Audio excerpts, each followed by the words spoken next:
7 novembre 1944, 14h37, le laboratoire de recherche métallurgique britannique à Sheffield, le docteur William Harrison fixait, incroyable, les résultats des tests effectués sur une plaque de blindage allemande capturée. Le test de dureté Brinell affichait 312 BHN. 312. Sa main tremblait tandis qu'il répétait la mesure pour la 3e fois. Le même résultat. La plaque de blindage Krupp, provenant d'un Tigre II détruit, était plus dure que tout ce que l'industrie sidérurgique britannique avait jamais produit. Les meilleures plaques britanniques atteignaient, au maximum, 265 BHN. Mais ce n'était pas le plus terrifiant. Lorsque Harrison testa la plaque pour évaluer sa fragilité, elle afficha une ténacité de 42 joules à moins 40 degrés Celsius. Impossible. Selon toutes les lois connues de la métallurgie, un acier aussi dur aurait dû être cassant, se briser comme du verre à basse température. Pourtant, cet acier allemand combinait les deux, une dureté extrême et une ténacité extraordinaire.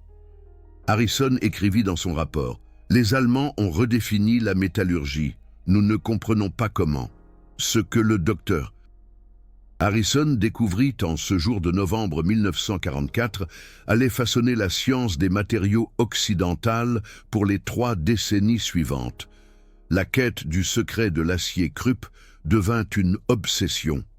Des milliers d'ingénieurs, des centaines de millions de dollars, d'innombrables expériences ratées, 30 ans pour percer un secret allemand forgé dans les hauts fourneaux d'Essen. L'histoire de la fabrication des plaques de blindage, avant Krupp, était une histoire de compromis. Depuis les premiers véhicules blindés de la Première Guerre mondiale, les métallurgistes du monde entier se heurtaient au même problème fondamental, dureté versus ténacité. La physique semblait claire. Pour rendre l'acier dur, on le chauffait à environ 850 degrés Celsius et on le refroidissait rapidement dans de l'eau ou de l'huile. Ce processus, appelé trempe, créait une structure cristalline appelée martensite, extrêmement dure mais fragile comme du verre. Un seul impact pouvait faire éclater une telle plaque, envoyant des fragments mortels à l'intérieur du char. L'alternative était un acier plus doux, tenace et ductile, mais insuffisant contre les munitions perforantes. Les métallurgistes américains, britanniques, français, soviétiques étaient confrontés au même mur. Ils choisirent la voie médiane, des plaques moyennement dures avec une ténacité acceptable. Les plaques de blindage américaines atteignaient typiquement 250 Brinell. Assez bon contre la plupart des menaces, mais seulement assez bon. Les soviétiques expérimentèrent avec des plaques plus épaisses, compensation par la masse plutôt que par la qualité. Les Britanniques développèrent des plaques sémentées, dures à l'extérieur, douces à l'intérieur. Chaque nation cherchait des solutions dans les limites connues. Puis, la guerre arriva en Afrique du Nord, février 1943, col de Kasserine. Des chars américains, M4 Sherman, rencontrèrent des tigres et des panthères allemands. Ce qui suivit fut un massacre qui plongea les métallurgistes américains dans la panique. Les obus allemands de 80 mm perçaient les blindages frontaux des Sherman à 1200 mètres de distance. Inversement, les projectiles américains de 75 mm ricochaient sur le blindage allemand comme des balles de ping-pong. Après la bataille, les unités américaines récupérèrent des fragments de plaques de blindage allemandes. Les échantillons furent envoyés à Aberdeen Proving Ground, dans le Maryland. Les premiers tests choquèrent les experts. Ces plaques n'étaient pas seulement plus dures, elles étaient supérieures à tous les égards mesurables, et personne ne comprenait comment. Les racines de cette supériorité se trouvaient à Essen, au cœur de la Ruhr.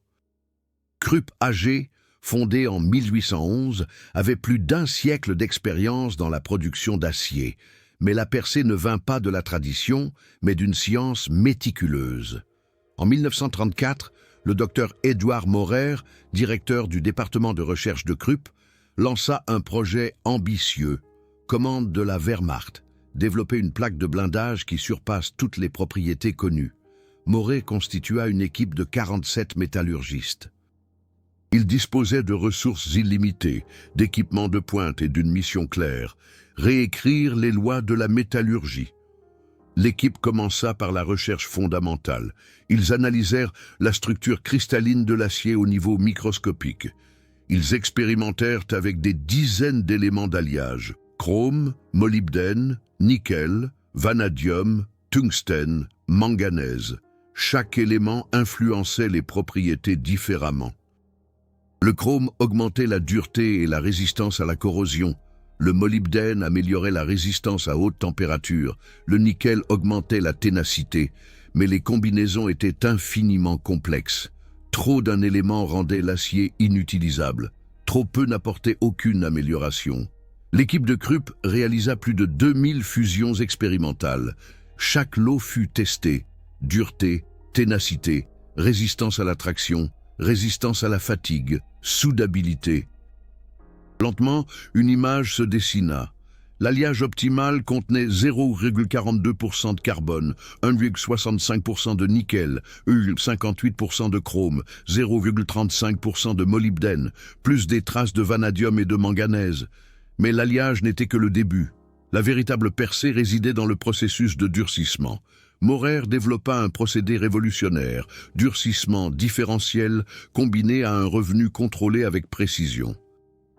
Les plaques de blindage étaient chauffées à exactement 850 degrés Celsius, maintenues pendant 45 minutes pour assurer une austenitisation uniforme. Puis vint l'étape critique, la trempe dans de l'huile à température contrôlée de 60 degrés Celsius. La vitesse de refroidissement était décisive. Trop rapide provoquait des fissures. Trop lent empêchait la formation complète de martensite. Krupp développa des bains d'huile spéciaux avec des agitateurs pour contrôler exactement la vitesse de refroidissement. Après la trempe, vint le secret. Des revenus multiples. Les plaques furent chauffées 3 fois à 580 degrés Celsius, chaque fois pendant 2 heures, puis refroidies lentement à l'air. Ce processus transformait la martensite cassante en martensite revenue, conservant la dureté mais regagnant dramatiquement en ténacité. Le résultat était extraordinaire. Les plaques de blindage Krupp atteignaient 300 à 320 brinelles de dureté, avec une résilience de 40 joules à moins 40 degrés Celsius. À titre de comparaison, les plaques américaines avec 250 BHN n'atteignaient que 22 joules. Les plaques allemandes étaient plus dures, étaient plus tenaces. En 1938, Krupp présenta les premières plaques à la Wehrmacht. Les essais sur le terrain dépassèrent toutes les attentes.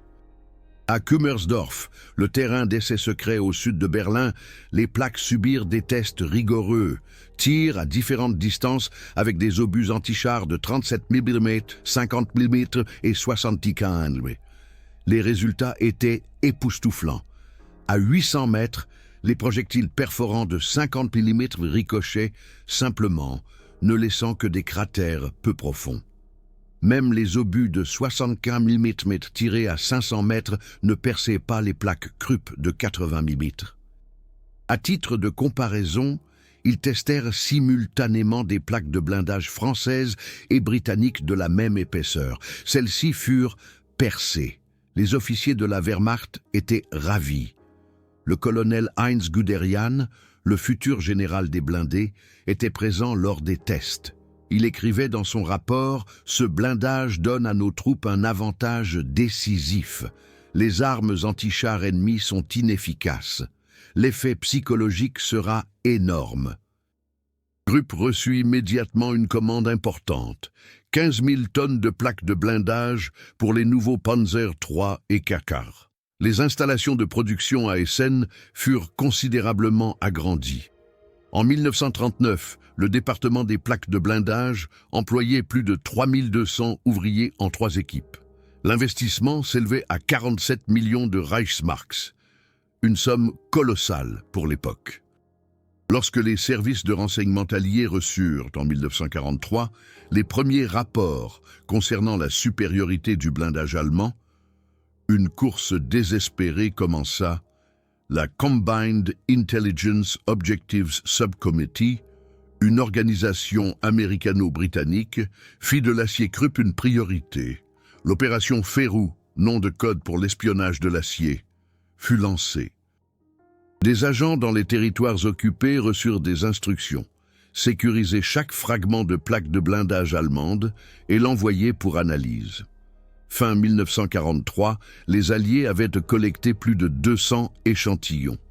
L'analyse systématique commença en février 1944 dans 3 programmes parallèles: Aberdeen Proving Ground dans le Maryland, le laboratoire de recherche métallurgique à Sheffield en Angleterre et un laboratoire soviétique secret à Tcheliabinsk. Les chercheurs commencèrent par une analyse chimique. Ils déterminèrent la composition de l'alliage par spectroscopie. Les résultats furent incohérents. Différentes plaques montraient des compositions légèrement différentes, ce qui déconcerta les scientifiques.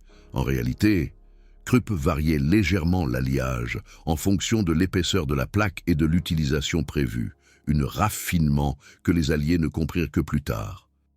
Mais connaître l'alliage n'était que le commencement.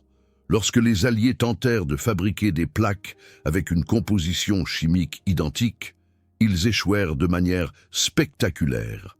La première série d'essais américaines en avril 1944 atteignit certes une dureté élevée, mais les plaques se brisèrent lors des tests de tir. Elles étaient trop cassantes. Les essais britanniques en mai 1944 produisirent des plaques plus tenaces, mais avec seulement 270 BHN. Loin des normes allemandes, les chercheurs soviétiques rencontrèrent le même problème. L'équipe d'Aberdeen, sous la direction du docteur Robert Mell, l'un des plus grands métallurgistes américains, comprit le problème. Le processus de durcissement était crucial, pas seulement l'alliage. Mais comment Krupp durcissait-il exactement? Les plaques capturées ne révélaient pas leur histoire. Les analyses métallographiques montraient une structure martensitique homogène. Parfaitement revenue, mais comment? Les Américains expérimentèrent avec des centaines de variations. Différentes températures de trempe, eau, huile, solution saline, air, différentes températures de revenu, 200, 300, 400, 500, 600 degrés Celsius, différents temps de maintien, 1 heure, 2, 3, 4. Les combinaisons étaient infinies. Chaque essai coûtait des semaines et des milliers de dollars. La plupart échouèrent. Un essai en juillet 1944 s'en approcha.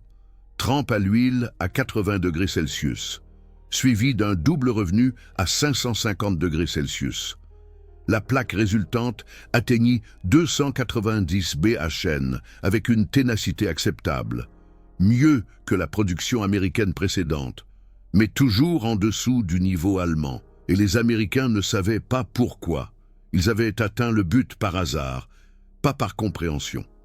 Ce qu'ils ne savaient pas, Krupp utilisait un triple revenu, pas un double. Krupp contrôlait la température de l'huile avec une précision de plus ou moins 2 degrés.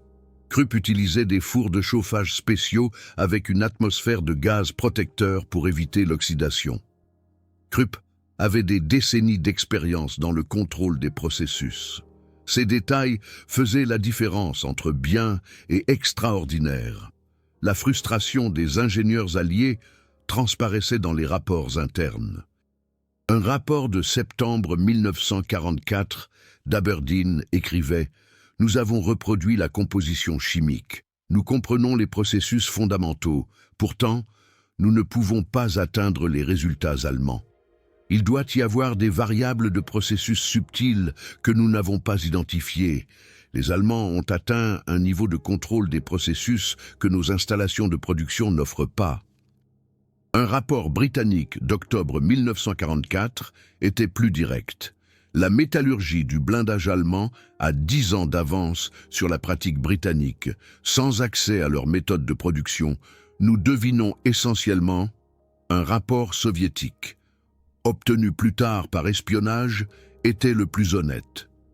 Les plaques de blindage allemandes montrent une perfection métallurgique qui dépasse nos connaissances théoriques. Reproduction impossible sans transfert de technologie complet. Ces rapports atterrirent sur les bureaux des plus hauts dirigeants militaires. Le général George Patton reçut un rapport sur la qualité des plaques de blindage en novembre 1944, sa note manuscrite en marge. Pourquoi envoyons-nous nos garçons au combat avec du matériel inférieur? Réglez ça maintenant. Mais cela ne pouvait pas être réglé simplement. L'écart était trop grand, désespéré. Les Alliés cherchèrent des raccourcis. S'ils ne pouvaient pas reproduire l'acier, peut-être pouvaient-ils le voler. Le Special Operations Executive, le service de renseignement britannique, planifia l'opération Ferrum, un raid sur l'usine Krupp à Essen pour s'emparer des documents de production. L'opération fut planifiée 3 fois et annulée 3 fois. Essen était située profondément en territoire allemand, fortement défendu. Le risque était trop élevé. Les Américains adoptèrent une approche différente. Ils interrogèrent des prisonniers de guerre allemands, cherchant des ingénieurs de Krupp.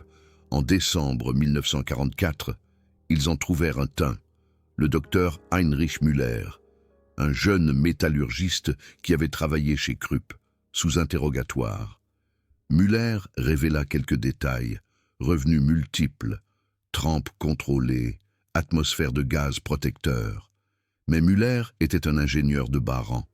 Il ne connaissait pas les paramètres exacts. Ses connaissances étaient limitées. Néanmoins, cela donna aux Américains de nouvelles approches à expérimenter. Les coûts financiers de cette recherche désespérée furent énormes. Le programme américain de réplication des plaques de blindage allemandes engloutit entre 1944 et 1950 environ 380 millions de dollars, soit, en pouvoir d'achat actuel, plus de 5 milliards de dollars. Aberdeen Proving Ground réalisa à lui seul plus de 4700 fusions expérimentales. Chaque lot coûtait en moyenne 12 000 $ en matériaux. Énergie et temps de travail. La plupart finirent à la ferraille. Bethlehem Steel investit 89 millions de dollars dans de nouveaux équipements, spécialement pour une production de type Krupp. US Steel dépensa 67 millions. Republic Steel, 43 millions de plus. Les dépenses britanniques furent tout aussi élevées. Le Ministry of Supply budgéta 22 millions de livres sterling pour le programme de recherche sur l'acier entre 1944 et 1952. Les coûts soviétiques sont plus difficiles à chiffrer, mais les estimations basées sur des documents déclassifiés suggèrent au moins 2 milliards de roubles, une somme colossale pour l'économie soviétique dévastée par la guerre. Et malgré ces investissements massifs, il fallut des années, voire des décennies, pour atteindre le niveau de Krupp. La supériorité se manifestait brutalement sur le champ de bataille. À Villers-Bocage, en juin 1944, un seul char Tigre peint démontra son efficacité. Michael Wittmann, le célèbre commandant de chars, détruisit en 15 minutes 14 chars britanniques et 15 véhicules semi-chenillés. Les rapports britanniques après la bataille documentaient « Nos obus de 6 livres ricochettent sur le blindage frontal du Tigre sans effet de pénétration.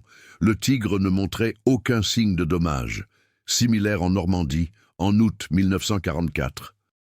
Un seul Panther défendit un carrefour près de Mortain contre les offensives américaines. Il fut la cible de tirs de chars Sherman venant de 3 directions. Les expertises d'après-guerre comptabilisèrent 27 impacts sur le blindage du Panther. Pas un seul n'avait pénétré. Le Panther ne fut détruit que lorsque des Jabos américains l'attaquèrent avec des bombes. Lorsque la guerre prit fin en mai 1945, l'acquisition de la technologie allemande de l'acier devint une priorité absolue. L'opération Paperclip, initialement destinée aux spécialistes des missiles, fut étendue. Des métallurgistes furent ajoutés à la liste des cibles. En juin 1945, les troupes américaines atteignirent l'usine Krupp à Essen. Ce qu'ils y trouvèrent dépassa leurs attentes. Les installations de production étaient gravement endommagées par les bombardements alliés, mais les archives techniques étaient largement intactes. Des caves remplies de documentation, des protocoles de production, des rapports d'essai, des études métallographiques, des manuels de processus. C'était un trésor de connaissances métallurgiques. Des équipes d'ingénieurs américains et britanniques fouillèrent l'usine. Ils trouvèrent les fours spéciaux avec atmosphère protectrice, ils trouvèrent les bains d'huile contrôlés avec précision, ils trouvèrent des enregistrements de milliers de fontes expérimentales. Et ils trouvèrent les ingénieurs, le docteur. Édouard Maurer fut interrogé en juillet 1945. Au début, il refusa de coopérer, mais avec la perspective de procès pour crimes de guerre, il devint plus loquace. Pendant des semaines d'interrogatoire, Maurer exposa toute l'histoire. Le développement des alliages, l'optimisation des processus, le contrôle de la qualité. Il dessina des organigrammes, expliqua des profils de température, décrivit des contrôles de processus. Les Américains sténographièrent chaque mot. Le rapport qui en résulta, Technical Report 489 Ferrous Metallurgy, German Armor Plate Production, comprenait 847 pages. Il fut immédiatement classifié Top Secret. Des copies furent envoyées à tous les grands producteurs d'acier américains, US Steel, Bethlehem Steel, Republic Steel, les soviétiques, qui avaient été saines dans leur zone d'occupation, démantelèrent systématiquement les installations de production. Des fours entiers furent démontés et transportés à Tcheliabinsk. Plus de 200 ingénieurs et techniciens allemands furent emmenés en Russie, certains volontairement avec des incitations, d'autres sous la contrainte. Les Britanniques s'assurèrent des droits de brevet et des licences, une stratégie moins spectaculaire, mais précieuse à long terme. Avec ces connaissances capturées, le véritable travail commença. Implémenter la technologie allemande dans la production alliée. L'implémentation fut inattendument difficile. Avoir les connaissances théoriques était une chose, les reproduire à l'échelle industrielle en était une autre. Les processus allemands exigeaient des équipements et une précision qui n'existait pas dans les usines alliées. Les aciéries américaines en 1945 étaient optimisées pour la production de masse, pas pour la précision. US Steel commença un programme pilote en août 1945. Ils installèrent des fours à atmosphère protectrice, importèrent des appareils de mesure allemands, formèrent les ouvriers aux nouvelles procédures. Les premiers essais de production en octobre 1945 furent décevants. Les plaques atteignaient en moyenne 285 BHN, une amélioration par rapport à la production américaine précédente, mais toujours en dessous de la norme allemande de 310 BHN. Le problème était le contrôle des processus. Le contrôle de la température dans les fours américains était trop imprécis. Des fluctuations de plus ou moins 15 degrés Celsius étaient courantes, acceptables pour l'acier conventionnel, mais mortelles pour le procédé Krupp. Krupp avait atteint un contrôle de la température de plus ou moins 2 degrés grâce à des années d'optimisation. Bethlehem Steel investit dans de nouveaux équipements. Ils achetèrent des pyromètres allemands, des appareils de mesure de température précis. Ils installèrent des systèmes de contrôle automatique pour les bains d'huile. Peu à pas, les résultats s'améliorèrent. Jusqu'en 1947, Bethlehem atteignit constamment 295 BHN. Mieux, mais toujours pas au niveau de Krupp. Les Soviétiques firent des progrès plus rapides, mais grâce à une approche différente, ils ne se contentèrent pas de répliquer la technologie, mais tout l'environnement de production. Les fours allemands transportés à Tcheliabinsk furent reconstruits, des copies exactes des installations Krupp. Des ingénieurs allemands supervisèrent l'installation et le fonctionnement. Jusqu'en 1948, l'usine soviétique produisait des plaques de blindage de 305 BHN, presque identiques à la norme allemande. Mais les soviétiques payèrent un prix. La production était coûteuse et prenait du temps. Ce que l'expérience soviétique montra, c'est que le procédé Krupp fonctionnait, mais seulement avec la précision et le contrôle des processus allemands. Les Britanniques choisirent une approche pragmatique.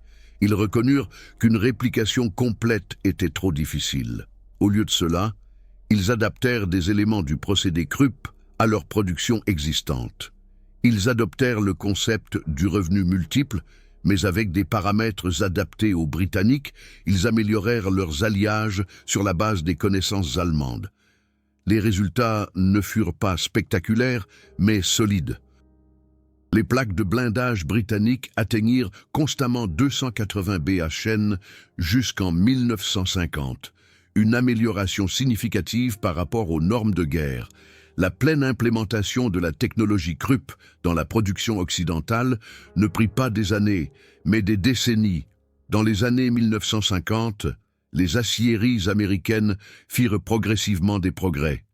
De nouvelles générations de fours de production furent construites, conçues avec la précision allemande à l'esprit. L'automatisation aida à réduire les erreurs humaines. Les processus contrôlés par ordinateur, introduits dans les années 1960, permirent enfin le contrôle précis de la température que Krupp avait atteint manuellement. Ce n'est qu'au milieu des années 1960 que les usines américaines atteignirent constamment 300 plus BHN à l'échelle de la production, 20 ans après la fin de la guerre. Les chars M60, introduits en 1960, utilisaient des plaques de blindage avec une dureté moyenne de 298 BHN. Le M1 Abrams, conçu dans les années 1970, utilisait des alliages plus évolués basés sur les principes de Krupp, mais avec des améliorations modernes. À ce moment-là, les connaissances de Krupp avaient été si complètement assimilées qu'une nouvelle génération d'ingénieurs les considérait comme allant de soi. Ils ignoraient souvent que ces techniques avaient été développées à Essen. La production de chars soviétiques en profita énormément. Le T-54-55, le char le plus produit de l'histoire, utilisait des plaques de blindage directement basées sur la technologie Krupp. Plus de 100 000 de ces chars furent construits. Le blindage était l'une de leurs caractéristiques les plus fortes, un héritage direct de la métallurgie allemande. Dans l'industrie civile, les techniques Krupp ont trouvé une application encore plus large. Des aciers à haute résistance pour les structures, les ponts, les réservoirs sous pression, tous ont profité des principes développés à Essen dans les années 1930. L'industrie pétrolière utilise des aciers dérivés de Krupp pour les forages en eau profonde où des pressions extrêmes mettent les matériaux à leurs limites. L'industrie aérospatiale a adapté les concepts pour les alliages de titane et les superalliages. Le principe du traitement thermique précis pour optimiser la dureté et la ténacité est devenu universel. Aujourd'hui, il est enseigné dans les manuels sans mention de ses origines. En 1975, 30 ans après la fin de la guerre, l'American Society for Metals a organisé une conférence sur l'histoire de la technologie des blindages. Plusieurs des scientifiques qui avaient analysé les plaques allemandes en 1944 y ont participé. Le docteur Robert Mell d'Aberdeen, alors professeur émérite, a prononcé le discours principal. Il a décrit les efforts des années 1940, la frustration, les progrès graduels. Lors de la séance de questions-réponses, un jeune ingénieur d'US Steel s'est levé. Il a demandé « Pourquoi cela a-t-il pris autant de temps ? Nous avions les formules, les descriptions de processus. » Mell a souri tristement. « Nous avions les informations, a-t-il dit. Mais l'information n'est pas le savoir. Le savoir n'est pas la compétence. Les Allemands avaient des décennies d'expérience, d'essais et d'erreurs, de culture industrielle. Nous avons essayé de reproduire cela en quelques mois. C'était impossible. Il nous a fallu une génération pour vraiment comprendre ce qu'ils avaient fait. » Un autre participant, un ancien métallurgiste soviétique qui avait émigré à l'Ouest, a ajouté « même avec des ingénieurs allemands, des équipements allemands, des copies exactes de leur processus. Il nous a fallu des années pour obtenir des résultats cohérents. » Cela montre que la technologie n'est pas seulement du matériel et des formules, c'est de l'expertise, de la culture, un savoir accumulé qui vit dans les gens. Cette discussion a résumé la leçon. Le transfert de technologie est difficile, même si l'on connaît tous les détails techniques. La technologie de l'acier Krupp n'était pas un simple secret qui pouvait être volé. C'était un système complexe de connaissances, de compétences, d'équipements, de processus et d'expérience. Les Alliés ont capturé les plans, mais ils ont dû réapprendre la compétence. Cette histoire se répète tout au long de l'histoire de la technique. Des fusées V2 aux moteurs à réaction, des ordinateurs aux systèmes optiques. La technologie allemande de la Seconde Guerre mondiale a établi des normes qu'il a fallu des années pour atteindre. Le secret de l'acier Krupp n'était qu'un exemple, mais un exemple particulièrement édifiant. Ces histoires de supériorité technique et du chemin laborieux pour les comprendre et les reproduire ne sont pas que des curiosités historiques. Ce sont des leçons fondamentales sur la nature de l'innovation et du progrès technologique. Si vous appréciez ce genre de recherche historique et technique, vous pouvez soutenir cette chaîne grâce au Super Thanks de YouTube. Chaque contribution me permet d'aller plus loin dans les archives, de numériser des documents rares, d'interviewer des ingénieurs témoins de l'époque avant que leurs souvenirs ne disparaissent. Préserver ces vérités techniques est important. Elles nous montrent que le progrès technique n'est pas linéaire, que le savoir peut se perdre, que la redécouverte prend parfois des décennies. Votre soutien aide à documenter ces histoires pour les générations futures. Aujourd'hui, 8 décennies après les développements ASN, la métallurgie a progressé. Les blindages modernes utilisent des matériaux composites, des couches de céramique, de l'uranium appauvri, des composites à matrice de titane. Les jours du blindage homogène en acier sont révolus, mais les principes restent. L'idée du traitement thermique précis pour l'optimisation des propriétés est plus fondamentale que jamais dans l'industrie automobile. Les principes Krupp sont utilisés pour des aciers à haute résistance et légers qui rendent les véhicules plus sûrs et plus efficaces. Les voitures modernes utilisent des aciers trempables avec une résistance à la traction allant jusqu'à 1500 MPa. Bien au-delà des plaques de blindage Krupp, mais conçues avec les mêmes concepts métallurgiques. Dans l'industrie de l'outillage, les aciers trempés sont essentiels. Outils de coupe, moules, instruments de précision. Tous utilisent des processus de traitement thermique qui trouvent leurs racines dans des travaux comme ceux de Krupp. L'industrie pétrolière et gazière utilise la technologie dérivée de Krupp pour les pipelines et les installations de forage dans des environnements extrêmes. Les pipelines arctiques doivent rester tenaces à moins 60 degrés Celsius. Les forages en eau profonde nécessitent des aciers qui résistent à 1000 bars de pression. Ces exigences sont satisfaites par des alliages modernes et des traitements thermiques. Mais les concepts fondamentaux ont été développés dans les années 1930 en Allemagne. L'industrie aérospatiale a transféré les principes à de nouveaux matériaux. Les alliages de titane pour les structures d'avions sont optimisés par un traitement thermique contrôlé. Les superalliages de nickel pour les aubes de turbines, qui fonctionnent à 1100 degrés Celsius, utilisent des processus de vieillissement complexes, qui ressemble conceptuellement au revenu Krupp. Même dans l'industrie électronique, on trouve des échos. Les tranches de silicium pour les microchips subissent des traitements thermiques qui optimisent leurs propriétés électroniques. La précision est à l'échelle atomique, mais le concept des processus thermiques contrôlés pour l'optimisation des matériaux est le même en 2015. Une équipe de scientifiques des matériaux de la RWTH Aachen a publié une étude sur les plaques de blindage Krupp historiques Ils ont utilisé des méthodes d'analyse modernes, la microscopie électronique à transmission, la tomographie par sonde atomique, la diffraction des rayons X synchrotron. Ces outils peuvent cartographier la structure de l'acier à l'échelle atomique, une technologie inimaginable dans les années 1940. Ce qu'ils ont trouvé était remarquable. Les plaques Krupp présentaient une microstructure extraordinairement homogène. Les lattes de martensite étaient uniformément réparties, les précipitations de carbure parfaitement dimensionnées et réparties. C'était comme si les plaques avaient été fabriquées avec des processus modernes contrôlés par ordinateur, mais elles étaient fabriquées à la main par des ouvriers qui estimaient la température par la couleur, qui déterminaient les temps de traitement par l'expérience.